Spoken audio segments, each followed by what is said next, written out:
Welcome again, and this is the second principle regarding conflict resolution. It is staying in the here and now and also keeping one issue at a time.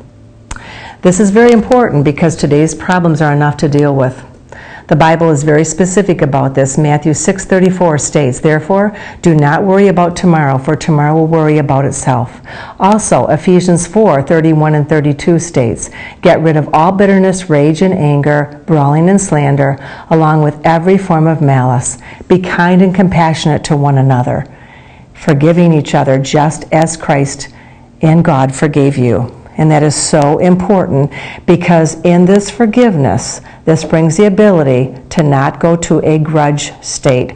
And grudges keep us in the past and do not allow us to be in the present. Now, based on past resentments, the affected person's ability to see the reality of the current situation will be impaired. Grudges create bitter roots and do not allow positive fruit of the Spirit. While most grudge holders do not understand, there's much strain that a grudge puts on themselves both mentally and emotionally, and absolutely then on the relationship. Within grudges, being so emotionally tied in nature, a person can be stuck and unable to move forward with conflict resolution. I'll give an example. I was working with a couple, and anytime the wife would do something that the husband felt she was dismissing him, or that she was ignoring him, or that she was not paying attention, he would get enraged. And it seemed to be very much more intense and with more explosive emotional issues than it needed to be. And at that point, I thought, I wonder if there's a grudge involved, because this could have a deeper root, a very much deeper root with resentment. So upon more history and physical, this man, with much emotion, told about a time as a little boy. He was about 5 years old. He had come home from school. It had been a really hard day at school.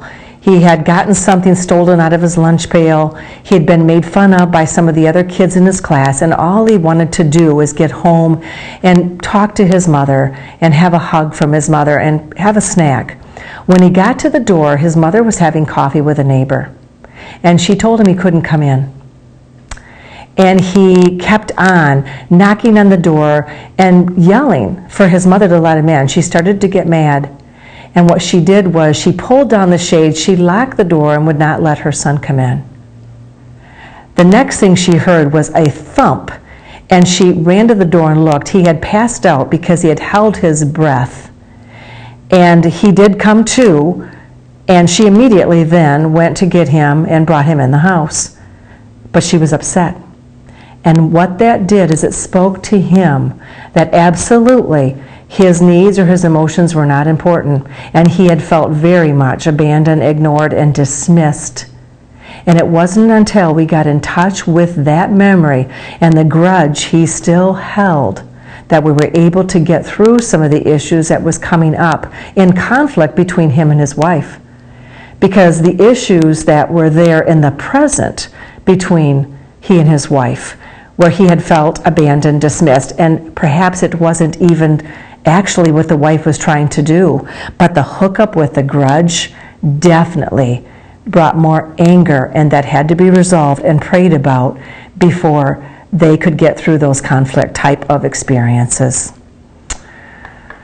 Now, must keep one issue on the discussion table at a time. This will eliminate the drowning effect, which is most often experienced by men, and that's because women can be so much more verbal.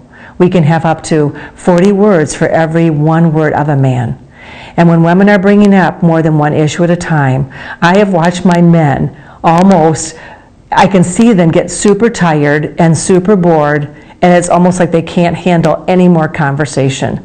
Now, if I can help that couple with the conflict keep to one issue, and remember one thing, that is much more helpful to resolve conflict. This is because the brain of a man and the brain of a woman function differently in terms of these emotions. And again, that is the bulk of what I would like you to know in the second principle. Thank you.